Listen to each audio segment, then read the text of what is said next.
Hey guys, welcome back to the channel. This is the Northern Campaign Diaries, in which our heroes Gurak, Asuna, Asami, Elris, and their current ally Leah are working together in the northern region of the Saran Peninsula. When last we left our heroes, the party, believing that they had successfully dealt with a kobold invasion from the north, had returned to town to collect their pay and inform their patrons of their job well done. Meeting with the various religious leaders, the party learned of an upcoming ball known as the Fallcrest Ball, where the religious leaders and the political figures and important how-do-you-dos of the guilds would all gather together, have a little celebration, and would conclude with a business meeting to discuss the region and what to do. The party decided to infiltrate this ball and were successful at doing so. While there, they came across the High Father Motarai of the Pelor Temple, the man who had originally hired most of the party to deal with the situation in the north. Motarai informed them that he had a job for them if they were interested, and to meet with him after the ball had resolved to discuss further details. The party is intrigued by the offer, as well as Kizuna Motarai's missing arm, and decide to meet with him after the ball for a dinner. And that's where we pick up today's session. The party, having successfully left the ball without causing too much of a ruckus, though they did earn the ire of the local leader's bodyguard, they return to the Pelor Temple and await Father Motarai's arrival. Once High Father Motarai returns, some food is prepared, some drinks are shared, and the red-scaled dragonborn with a missing arm opens himself up to questions by the party. "Hey, how'd you lose your arm?" Followed immediately by, "You can't just ask somebody how they lost their arm."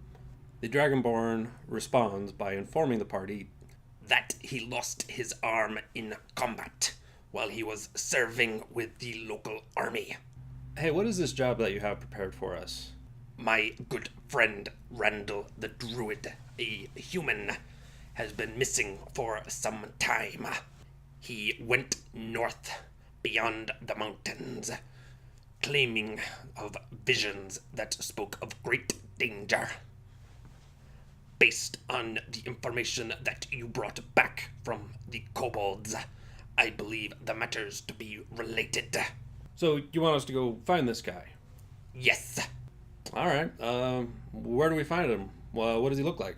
He is an average-sized human with brown hair. Very little distinguishing him. But there are not many of his ilk in the north. Where you can find him, I know not. But I can tell you of some people who might. Oh yeah, who's that? There is a barbarian tribe known as the Daylors. I trade herbs and supplies with them. You could gather information from them. Hearing of a barbarian tribe, Gurak's ears immediately prick up because his player, Jess, is super into Vikings and barbarianism. So his immediate thought is to join up with them and hang out with the barbarians for a little while. Which is perfect, because any hook that you can use to get the party where you want to go, right? So you mentioned something about the information we brought back from the kobolds? Yes, well, the names Malekith, Alucard, and the Dark One do not ring any bells for me. The arm that you brought back that had necrotic basings. Oh yeah, I remember that. What was the deal with the arm? It was an undead arm. It had been reanimated with necrotic energies.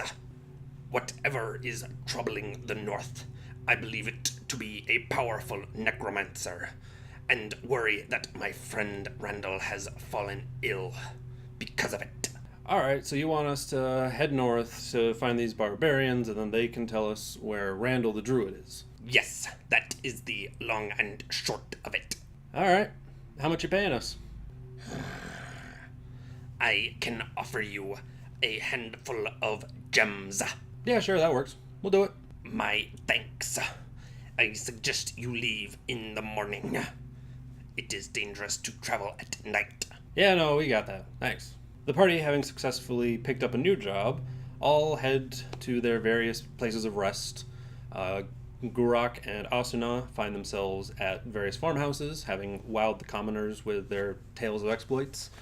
Asami and Elris, having made friends within the various local temples, neither of them being the Pelor Temple, find their way back to those and rest for the night. And Leah, the entertaining elf, makes her way back to the tavern where she sings songs and goes to bed. Party wakes the following morning, gathers their supplies, and heads north. They are headed past the Pelor Pass and deep into the northern wastes, a region of untamed wilderness that is home to myriads of creatures, everything as benign as barbarians to as dangerous as dragons. The party's first couple hours of marching pass uninterrupted. They make their way into the mountains, up into the Pelor Pass, and find their way to the fort. The fort, having been recently manned with a small cadre of local soldiers, is guarded, which is better than they found it originally. However, there is some troubles brewing in the fortress. There is a heavy mist hanging over the fort. The guards complain of seeing shadows in the corners of their eyes.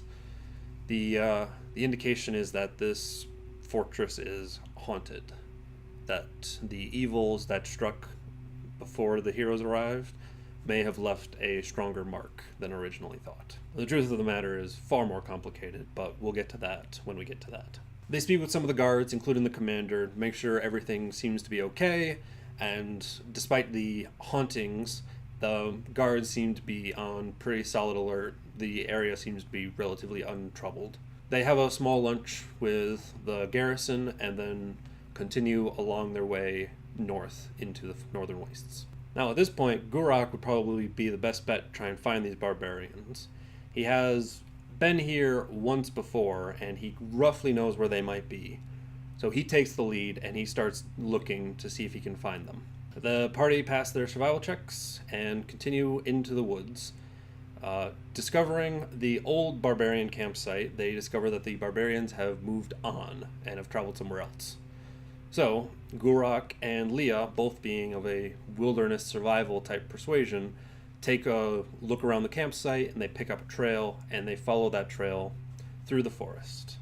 They continue along, they stop, they have a nice meal together, and then they continue through the forest, and as they do so, Gurak's ears pick up the sounds of snapping twigs under heavy footfalls.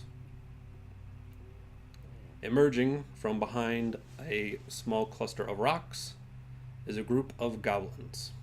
Roughly 4 goblins, one of them astride a large direwolf. Obviously, at this point, it's initiative, and the battle goes the way you probably would expect a battle of goblins ambushing a level 2 party to go. Leah uses her Hail of Thorns ability that she just gained to blast 2 goblins into oblivion. Asuna uses her sneak attack to great effect to severely wound the direwolf, which eventually runs off once its rider has been decapitated by Gurak's swinging great axe. And Asami, of course, keeps the party standing whole and hearty. Having successfully dealt with a small goblin ambush, the party continues along the trail and eventually finds themselves approaching the barbarian tribe. As they do so, they are confronted by a couple of barbarians who are armed with axes and blades, who demand to know what these heroes are doing in their part of the woods. The heroes inform the barbarians that they are here to speak with these barbarians and attempt to figure out the location of a man known as Randall Marstag, a druid. The barbarians say that the best person to talk to would probably be their chief, Chief Grog Highclimber. And that's where we're going to end the session today. Next session, the party will speak with Chief Grog Highclimber and discover that while he knows where Randall Marstag is, he is not going to give that information up for free. As always, I hope you guys enjoyed this video. Feel free to leave comments, subscribe, all that normal jazz. And let me know in the comments, what do you think is happening in the Pelor Pass? Do you think there's really hauntings, or do you think the DM just likes to screw with people? As always, I hope you guys have a lovely day, and until I see you next time, take care.